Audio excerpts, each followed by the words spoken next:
Hello and good afternoon, everyone. As you know, my name is Zenzi Sewa, and we're here on Spiritual Infinity. I say good afternoon because it depends whereabouts in the world you're viewing this. I'm in London, and the time now is 2:33 in the afternoon. And my guest today is Morgan Boszilkoff, who is an artist and spiritual coach, and she's in Atlanta, Georgia. So there is a big time difference. I believe, Morgan, your time is probably about 10:30 over there. Yes, 9:30 here with the time change for the summer. 9:30, so it's 5 hours. Yep, so it's 5 hours difference. So Morgan in Atlanta, Georgia, me in London, and wherever you are, welcome. So today, as usual, my guests are going to talk about their spiritual connection, what happened in their life to draw them onto that path. So without much further ado, Morgan, tell us your story. How did you connect to your spirituality? What happened? Did it start in your childhood? Wherever? Over to you. Oh, thank you so much. I'm so grateful to be here. Um, my journey started off with me trying to find a connection to spirituality in my middle school years, but that was mostly a social experience because I kind of wanted that connection to something greater than myself that I saw friends having, but it never connected. And I found myself calling myself an atheist for most of my life. And then in my late 30s, I ended up with breast cancer. Oh, And yeah, and even though the universe sent me some really difficult things, including that cancer, I was used to surviving hard things. So it okay. didn't shake me enough. Um, and it brought me to the point where I was feeling like between cancer and relationship issues and COVID, all of these things kind of crescendoed in this chaos of suffering.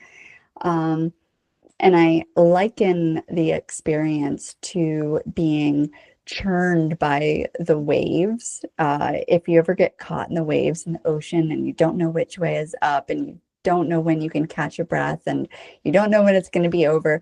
And it felt really chaotic and scary. But this crescendo led me to this break where I started looking for a way out of the suffering. And I ended up finding Michael Pollan's book about psychedelics and how to change your mind. And I thought, well, this is what I need to help me recover from this PTSD from having cancer. I'm so afraid of dying. And it seems like the only way out of this recurring fear that is taking over my life, in addition to all of these other things that kind of were crescendoing, I looked into mushrooms. So um, I had never done anything like that before. I was studious though, and I did all of this research and all of these things, and I tried to prepare myself. I had no idea what I was getting myself into.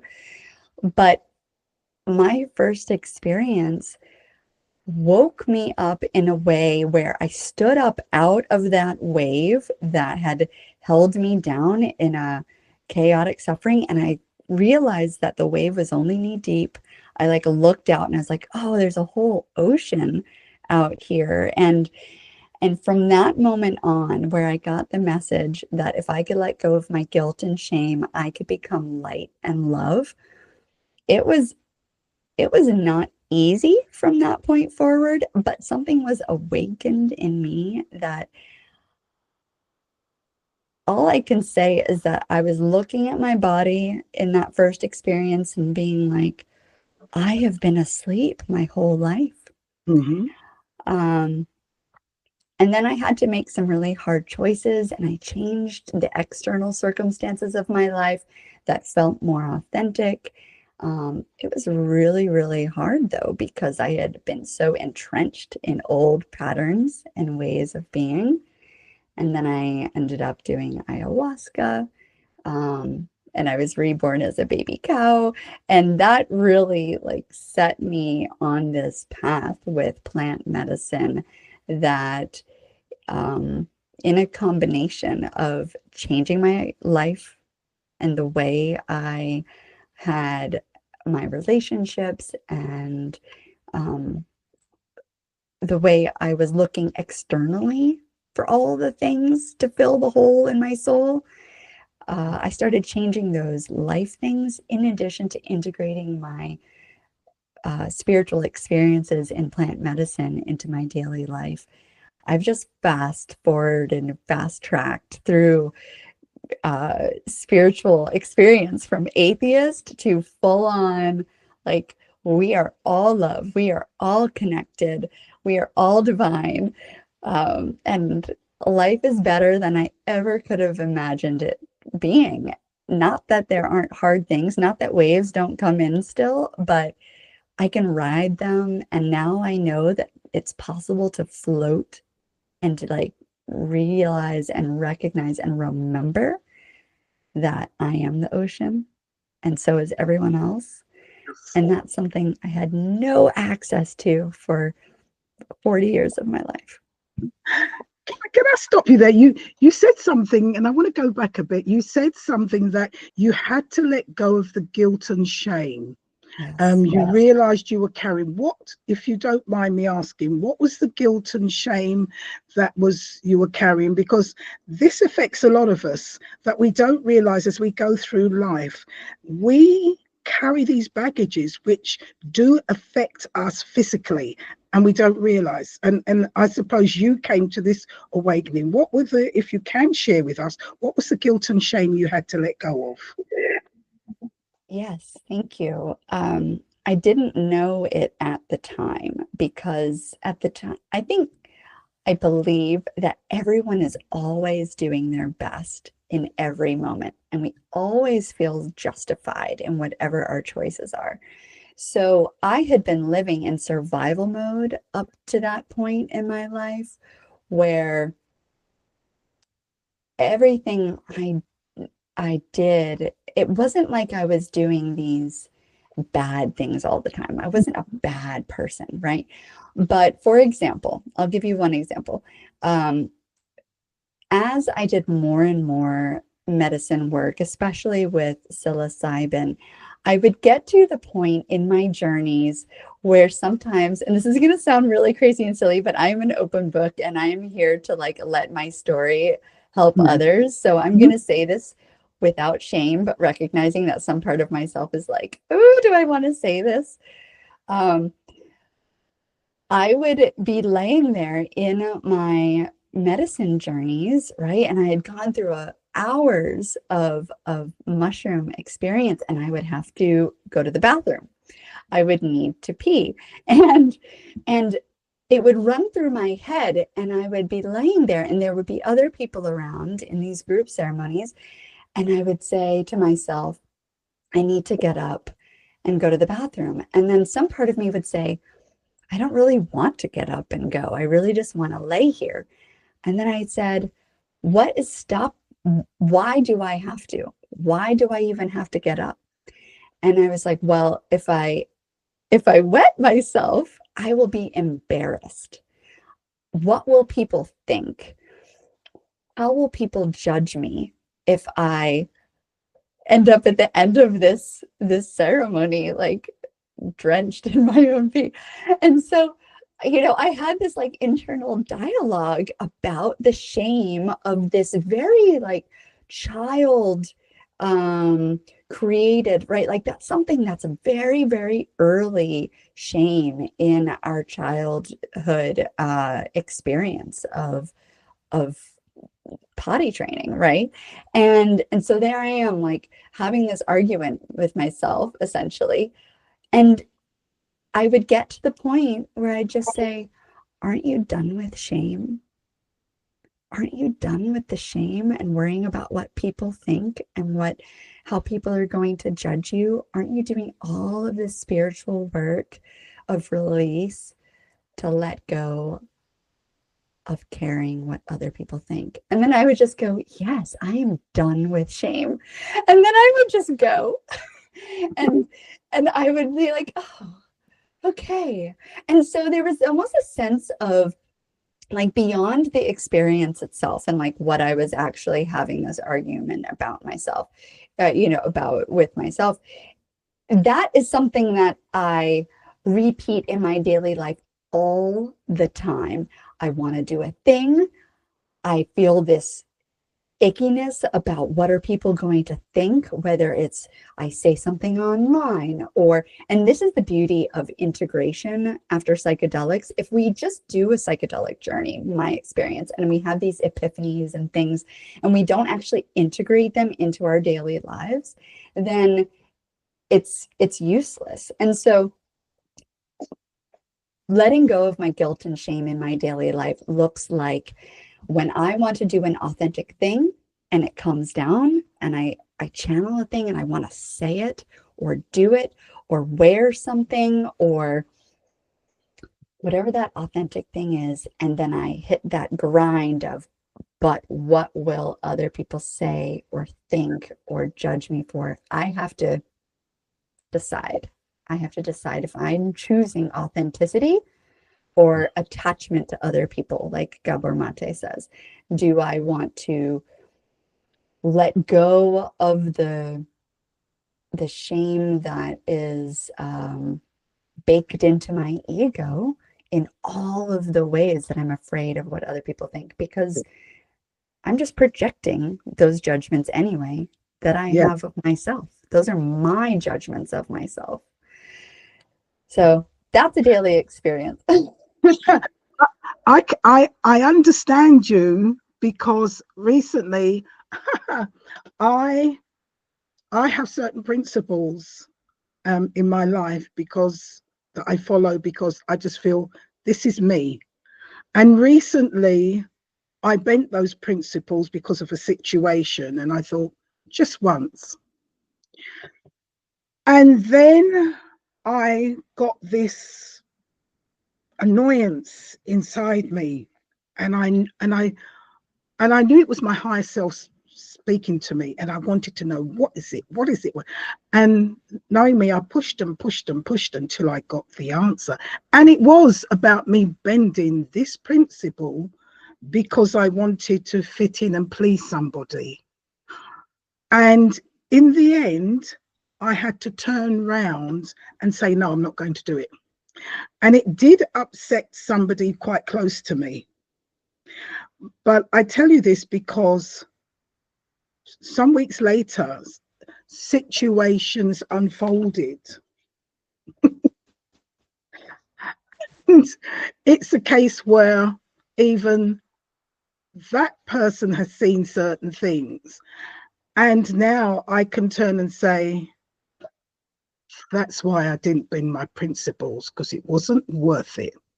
They weren't worth it. That situation was not worth it. It unfolded afterwards, and you think, there you are. Because sometimes you might feel that you need to do something for a situation, but actually you don't. It's not worth it. So I totally understand. And it's coming from above. It's your Yes. That connection is guiding you. It's really guiding you. That integrity is so important because it's integrity with self. Mm. Yeah, that connection. And it's a connection in that spirituality to your higher self, to the creator, to all that is to guide you to be who you're meant to be. And that's the journey that we're going through. So as you say, it's helped you in your journey to realize, and and like you, it keeps on playing back. Do you really care? Are you being authentic? And as I'm hearing that you use this as your benchmark to remind yourself as you go along your journey about being authentic. Yes. And what other experiences did you go through? Wow. I feel like I feel like the universe whispers and then it speaks and then it yells.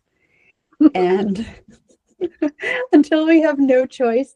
So what I'm really trying to do now, because like I had said earlier, there had been such chaos, like this crescendo of suffering where I had no choice but to essentially get down on my knees and surrender. Um, right now, I'm really trying to choose to surrender. Um, so when things happen in my life now, I try to look for the lesson sooner rather than later. Um, so when things happen, like even little things. Oh, okay. So sometimes I'll get wrapped up. This is just a small example, but I'll get wrapped up in a story in my head and I start ruminating. And it's an old pattern where I'll start judging or having a conversation with someone in my head, and I'll be like, oh, well, this is why I did that thing, and this is why you're wrong, or and this is related to whatever the story is in my head. And I was having one of those conversations with myself, by myself in the car while I was driving. And all of a sudden, this woman pulled out in front of me. And it was like I had the right of way, and I had to stop in the middle of the street and like swerve around her coming out of I think she was coming around a truck and couldn't see me either. But either way, I sat there like breathing through the experience, and I realized that the universe gave me that moment. Like in the past, I would have gotten possibly angry and really judgmental about this woman about who did the wrong thing, right? That's in quotes. She shouldn't have done that. And I would have gotten wrapped up in a news story of my own victimhood.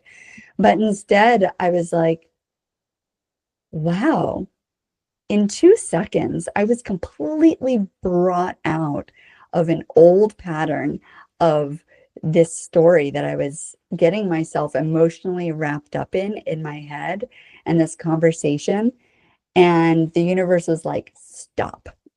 So I turned that moment. That was truly scary. And if I had my children in my car, I would have probably been even more scared, because the fear of protecting your children is Yes.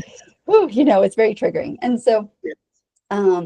but instead I had a moment to just be like, oh, thank you, universe. I was really getting wrapped up in an old thing there. And then I could like thank this woman. And that's the beauty of looking for the way that life is happening for us Yeah. instead of being in victimhood, because my whole life I was in victimhood, right? Like all of the ways I used to walk with friends and just like list the ways that life had happened to me, right? It was like I had cancer, I was abused, I had, an assault, like all of these things were the ways that I had suffered in the world. And now I'm like, okay, what am I learning from this? Can I learn from like the smaller things, like someone nearly hitting my car, as what am I learning about myself from that moment, and the energy that I'm living in right now. No, I understand you, because we do get wrapped up in things in our heads. I know I do. And I'm constantly having to say, this doesn't serve me. This is nonsense. We need to get over this. I need to get over this. What lessons are there? What good can I get from that? How does it help me? How does it help me in my life? And this is something we constantly need to do, because everything is a lesson, and everything is there for us to learn from, to grow from, and to become stronger. And I think we constantly need to remind ourselves that we don't have to play the victim. It's not about being a victim. It's about what the experience and how we handle that experience and our perception and how we use it to strengthen our own life. Yes. And then we get to be that ripple of love out into the world, Yeah, because we're not coming to it with judgment. We're coming to yeah, it with compassion, right? Because if I had spent the rest of my day complaining about this woman and how she nearly caused an accident with me, I would have been existing in anger, sharing that anger and judgment, and creating separation. But yeah, instead, I allowed the moment to teach me and then be more grateful, right? And any time that we can be grateful for life, it's changing yeah, our vibration and the way we approach the world. Um, yeah, there are just so many ways that turning life's experiences into um, the acceptance of the beauty of the grand, like, symphony, the coordinated synchronicities, remembering that synchronicities don't just happen when it's exciting, when it's like, oh my gosh, I ran into that person that I've been wanting to do, and then I got that job and it's so exciting. It's like, yes, that is a beautiful synchronicity. And it was a synchronicity when I had cancer. yeah, Everything is always synchronized. yeah. Okay, I'm as you're talking, something is coming to me, and I need to go back, and it's telling me go back, because having the cancer, we're all energy, and we create the energy that we're in, and everything is an energy. Even the cancer is an energy. And even that cancer that we've got, that energy, somehow we've attracted that. And I'm sure through your plant medicine, you've had to face why you attracted that. Yes. So I'd like to take you back further when you started the conversation, and you were saying in your teenager, you're on your early 20s, and as a student, and you wanted to get into spirituality because all and the people around you. But why was your need wanting to get into spirituality? What went on into your life that you needed to get into spirituality?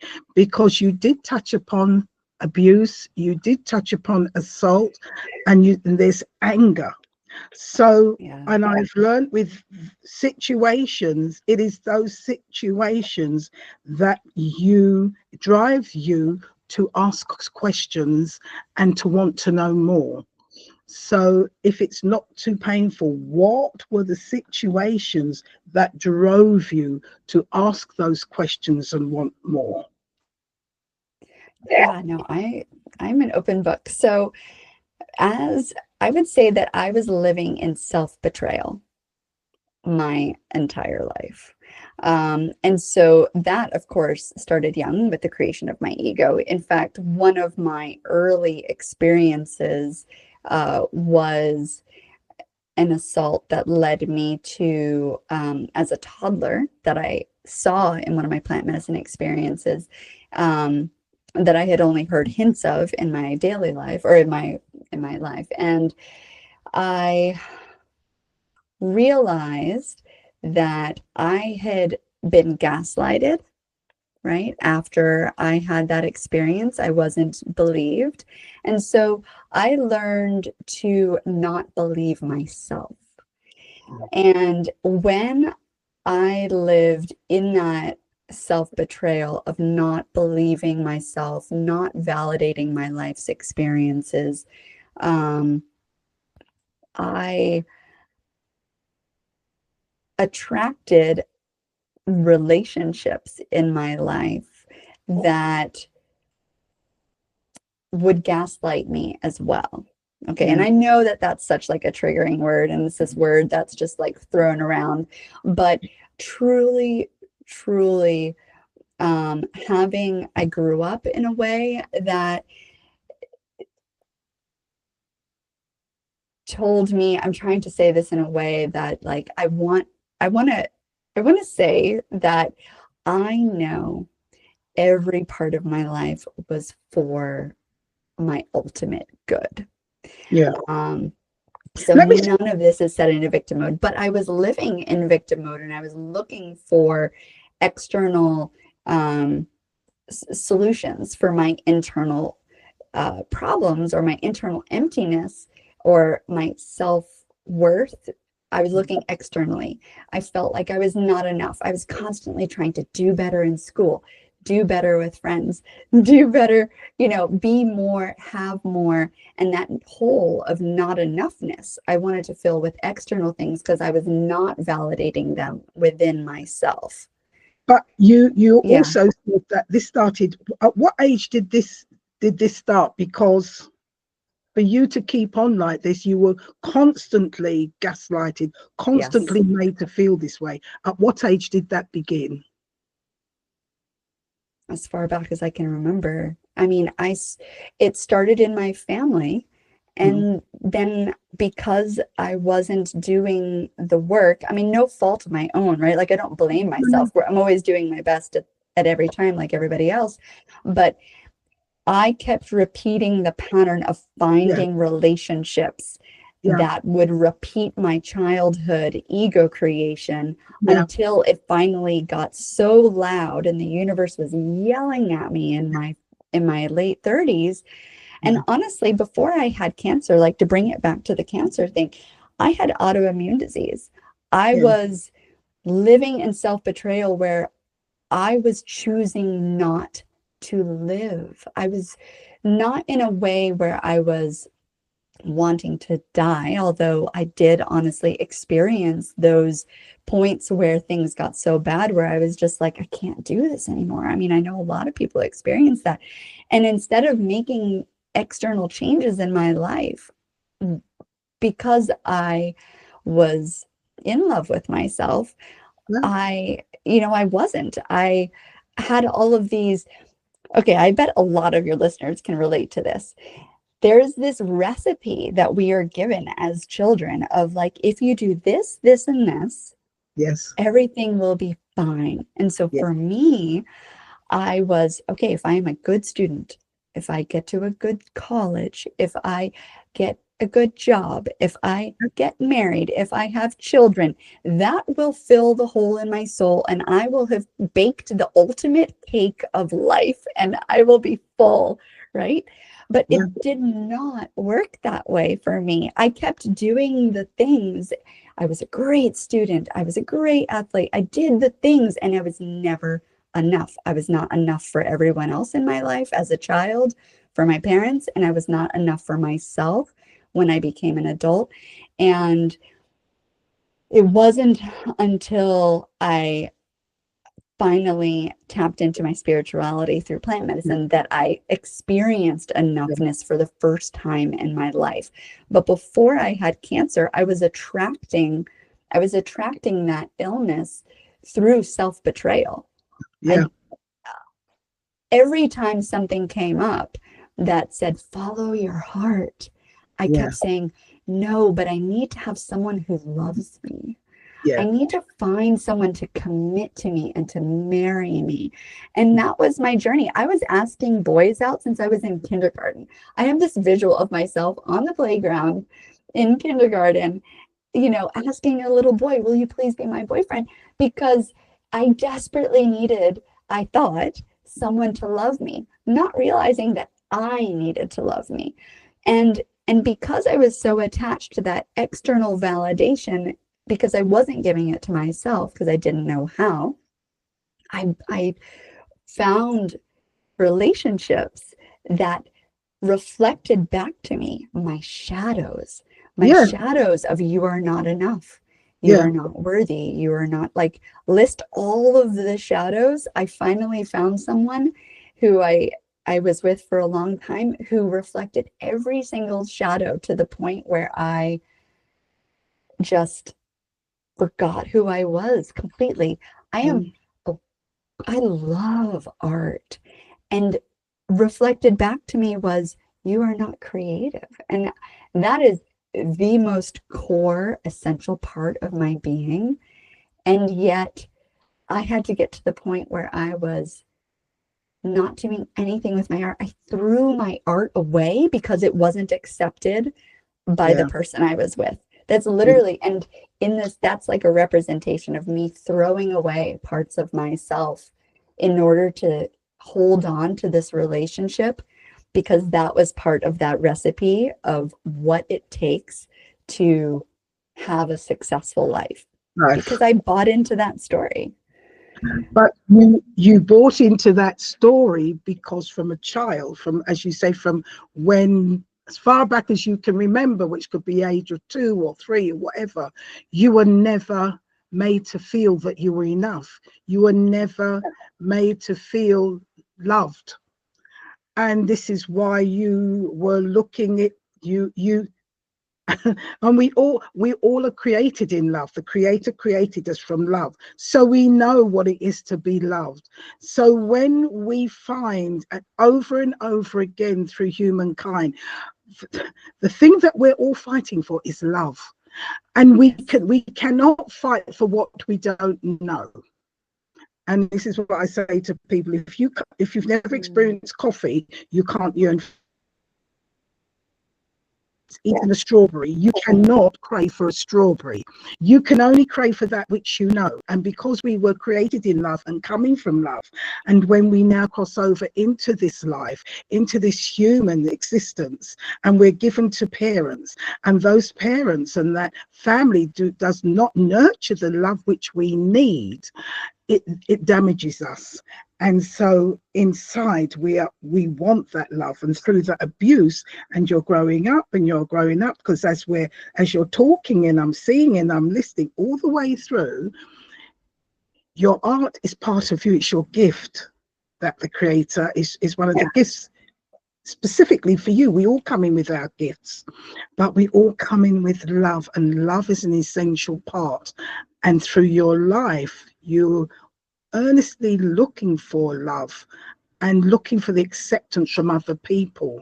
And because you weren't nurtured that in your childhood, you are externalizing, and this has caused so much problems in your life until you yearn through your spiritual journeys to find that love, to find that awakening again, and find that strength within you to realize it's in me and I don't need to be validated by anybody. But that came with your struggles and with that battle of cancer and all those journeys you've gone through. Yes, and I also recognize that my parents gifted me with that ego, right? Like I chose them, and just like I will be gifting my own children with their egos, right? Because we come here for the lessons. And if my parents hadn't given me that that foundation to build my spiritual journey on, right? Like, then why am I here? I'm here for the lessons. I'm here for remembering the love, but I have to forget first. Yes. And probably through something in the past, because it said we've lived many lives and we're experiencing that which we have created, and we don't always experience it in this lifetime. Sometimes there are things from the past, and many past, that we brought forward, and now we're experiencing. It's not a punishment. We've created it. We need to experience it, and that's part of our growth and understanding and our strength. And to turn and understand why people do what they do, and part of having that compassion and strengthening that compassion within us. But it comes from knowledge, comes from speaking, comes from searching, understanding, looking, remembering, to grow the person we're meant to be. So Morgan, you've gone through so much pain from your childhood and coming through to your young, getting the cancer. Cancer is anger, and having to fight that and go in deep and overcoming that, and the partner you've had, and realizing that you were just taking on that which you were reflecting, and having to go through that journey to be the person you are today. And so through all of that, today you've brought forward into your artistry. How did you gain back your art? What are you doing with it? And how did you take it from there? Oh, I love that. And I just love all your reflections. Thank you so much. You're so insightful and full of light. Thank you. Yes, no, thank you. So one of the biggest transitions for me was shifting out of thinking that one person could fill the hole in my soul, right? Like we see all of these movies and there are all of these stories about that one person who's supposed to be everything for us. And that is a recipe for disaster because not one person can't be everything for anyone, even if they are the most wonderful, perfect partner. That's insulation. Yeah. And so part of my transformation was so when I was married, we actually moved to a community where I started connecting with more people outside of my marriage. And those people, until like, I still wasn't connected to my internal sense of self, but I feel like I might just cry. But the beauty of these people that I ended up being surrounded by started reminding me of myself. They started showing me the beauty that I was. They showed me that like one person would say, "Hey, there was this woman who worked for an art gallery nearby, and she said, you know what? Would you like to have a solo art show?" And this was right after I finished my chemotherapy with cancer. And I was like, I don't have art right now. She knew that I used to design eco-friendly wedding dresses, and she knew that I had experience with ceramics and sewing and all of these things. And she was like, you know what? I'm not worried about it. You're going to create a great art show. And I was like, oh, okay. And so I stepped up. Within you. She reflected my light, right? Like I had had my shadows reflected to me for so long that I had forgotten my light. And so she helped show me, remind me, right, of that creative part of me. And that was so important. And then I had friends. I had this friend group that started, and I honestly had never really had a lot of deep friendships with women. And I don't know why, like, but as a child, maybe probably because I was always looking for acceptance from men in my life, like looking for that relationship, but then also looking for friend guy relationships for that acceptance. So then by the time I became an adult, like I had a few good lady friends and I was getting better at female friendships, which, you know, as we get older becomes super important. Yes. Yes. Yeah. And masculinity doesn't really, no, it's the femininity. Yeah. Yes, it's so magical. And I started outsourcing more of what I needed to my friend groups. And so then all of a sudden, by the time I got to the point where I was, yes, like life suffering was really crescendoing in a lot of ways, but I also had been building this light source outside of myself. So by the time I had my medicine experiences with psilocybin and ayahuasca, I was able to tap into more parts of myself externally as well. I had already been painting and doing ceramics, and I had friends to talk to while I was going through this big change in my life. And as I got divorced, you know, I had some support outside of myself saying, look at your light. You are worthy. You are enough. You are wonderful. Because when we go through big changes like that, it can feel lonely and it can feel like we're the only ones experiencing what we're going through at that moment. So that really, really helped me. Honestly, like I think I started by saying I was used to being in survival mode, and Yeah. therefore I was used to doing hard things and dealing with the hardness of life, like the difficulty of life. The Yes. real change started when the light started pouring in, and it You was lost reflected back it. to me. You Sorry? started to go. Yes. Yeah. Yes, I started to remember my worth. And when I say remember, I don't mean remember in this like No, no, no. physical space. I mean remember like, oh, I am the love. I am creation. I Yes. am beauty. I am forgiveness and joy and bliss and just peace and being. And so is everyone else. We Yes. have just forgotten. Yes. And I like what you say, we have forgotten, because we are the light. We are the, everything you say is also true. We are that which we crave for. We crave forgiveness. We crave joy. We crave love. We crave, all the things that flow, that make us so bright and make life not to be harsh, not to be worrisome, but to say, okay, you've done that. Don't worry. That's the experience. Let's move on. Yes, Know that was that a we're, beautiful story that we tell, like I look back on my life and go, that was a beautiful story.